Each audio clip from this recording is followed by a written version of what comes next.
ఓట్ల లెక్కింపు వేళ పల్నాడు జిల్లాలో ఎవరైనా అల్లర్లకు పాల్పడితే ఉపేక్షించేది లేదని జిల్లా ఎస్పీ మల్లికా గార్గ్ అన్నారు.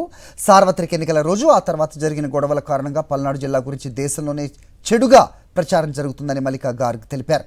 కేవలం 10 రోజుల్లోనే పల్నాడు జిల్లాలో 160 కేసులు నమోదయ్యాయని, అలాగే 1200 మందిని అరెస్ట్ చేసినట్టు వివరించారు. రాజకీయ నేతల కోసం మీ జీవితాలు ఎందుకు నాశనం చేసుకోవాలో ఆలోచించాలని ప్రజలకు హితవు పలికారు. జిల్లా వ్యాప్తంగా 144 సెక్షన్ అమల్లో ఉందని తెలిపారు. దీన్ని ఉల్లంఘించి జిల్లాలో ప్రశాంతతకు భంగం కలిగిస్తే కేసులు నమోదు చేస్తామని హెచ్చరించారు. పల్నాడు జిల్లా ఎస్పీ మల్లికా గార్గ్ ఆధ్వర్యంలో స్థానిక కోట సెంటర్ నుంచి పల్నాడు బస్టాండ్ వరకు ఫ్లాగ్ మార్చ్ నిర్వహించారు.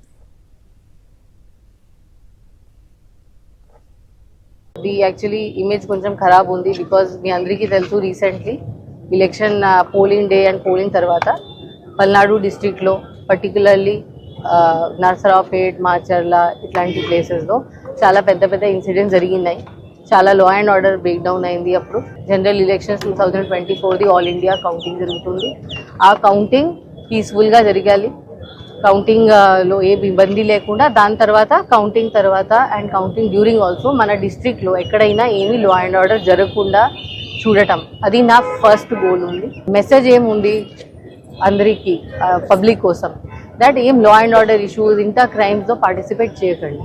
అల్టిమేట్లీ మీ మీద కేసు పడతాయి. నేను ఎవరికి వదిలేను. వాళ్ళు ఎవరైనా ఉంటే, ఏ పార్టీ ఉండొచ్చు, ఏ క్యాస్ట్ ఉండొచ్చు, ఏ కమ్యూనిటీ ఉండొచ్చు, I don't care about it.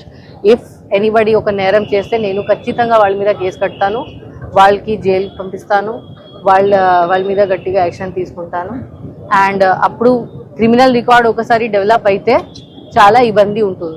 Ultimately మీరు ఇన్వాల్వ్ అయితే ఒక కేసులో మీ జీవనం నాశనం లాగానే అవుతుంది.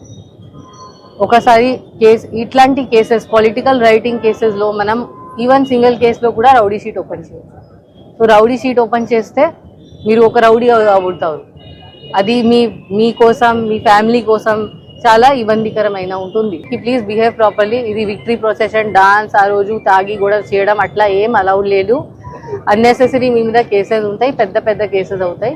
Don't indulge in to other.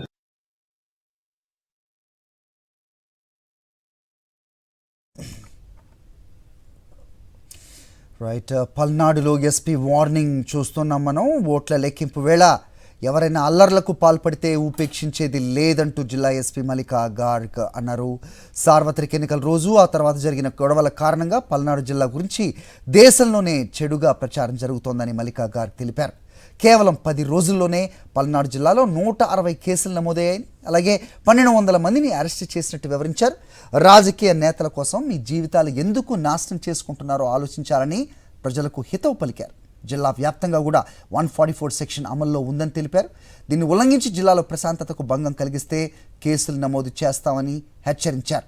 Palnadu జిల్లా ఎస్పీ మల్లికా గార్గ్ ఆధ్వర్యంలో స్థానిక కోట సెంటర్ నుంచి పల్నాడు బస్టాండ్ వరకు కూడా ఫ్లాగ్ మార్చ్ నిర్వహించారు. ఎలాంటి తాగి అల్లర్లు చేయటం, లేదంటే డ్యాన్సులు చేయటం ఇవి కూడా సహించబోమని, పెద్ద కేసులు నమోదు చేస్తామని, సో జాగ్రత్తగా ఉండాలంటూ కూడా ఆమె ఒకంత హెచ్చరిక జారీ చేసినట్టుగా కూడా మనం చూస్తున్నాం. మరిన్ని అప్డేట్స్ మా కరెస్పాండెంట్ అశోక్ అడిగి తెలుసుకుందాం. అశోక్, పల్నాడులో పరిస్థితిని దగ్గరుండి సమీక్షిస్తున్న పరిస్థితి, ఫ్లాగ్ మార్చ్ కూడా అంటున్నారు. సో ఎలా ఉంది ప్రస్తుతం వాతావరణం? జిల్లా వ్యాప్తంగా 144 సెక్షన్ అమల్లో ఉందా? పల్నాడులో అయితే ప్రస్తుతానికి 144 సెక్షన్ అమల్లో ఉంది. పూర్తి స్థాయిలో ఎస్పీ నిన్న ఒక వార్నింగ్ కూడా ఇచ్చారు.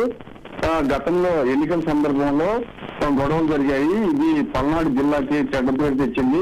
మాచర్ల అలానే నర్సరావుపేటలో ఈ 2 నియోజకవర్గాలకు సంబంధించి పూర్తి స్థాయిలో జిల్లా మొత్తం చెడ్డ పేరు వచ్చింది. కాబట్టి కౌంటింగ్ రోజు అందరూ అప్రమత్తంగా ఉండాలి. పోలీసులు, ప్రజలకు కూడా ఒక విజ్ఞప్తి చేస్తున్నాం. ఖచ్చితంగా ఏదైనా అసాంఘిక సంఘటనలు కనుక పాల్పడితే ఖచ్చితంగా వాళ్ళపైన కఠిన చర్యలు ఉంటాయని కూడా హెచ్చరికలు జారీ చేశారు. ఇప్పటికే పోలింగ్ సందర్భంగా 160 కేసులు నమోదు చేసినట్టు, అలానే 1200 మందిని ఇప్పటికే అరెస్ట్ చేసినట్లు కూడా మల్లికా గార్గ్ తెలిపారు. దాంతో పాటుగా అందరూ ప్రశాంతంగా, హాయిగా, ప్రశాంతంగా మంచి వాతావరణంలో కౌంటింగ్ నిర్వహించాలి. అంతేగాని గెలుపోవటంకు సంబంధించిన ఏమైనా అసాంఘిక కార్యక్రమాలు కనుక చేస్తే ఖచ్చితంగా వాళ్ళపైన బలమైన సెక్షన్లు మోపుతాము. అనవసరంగా మీరు కేసులో ఇరుకోవద్దని కూడా హెచ్చరికలు జారీ చేశారు. ఎవరైనా సెక్షన్ 144 అమల్లో ఉంది. దాంతో పాటుగా సెక్షన్ 30 యాక్ట్ కూడా అమల్లో ఉంది. దీన్ని కనుక ఎవరైనా వైలేట్ చేస్తే ఖచ్చితంగా వారిపైన చర్యలు తీసుకుంటామని కూడా హెచ్చరికలు జారీ చేశారు. Hari. Okay Ashok, thanks for the inputs.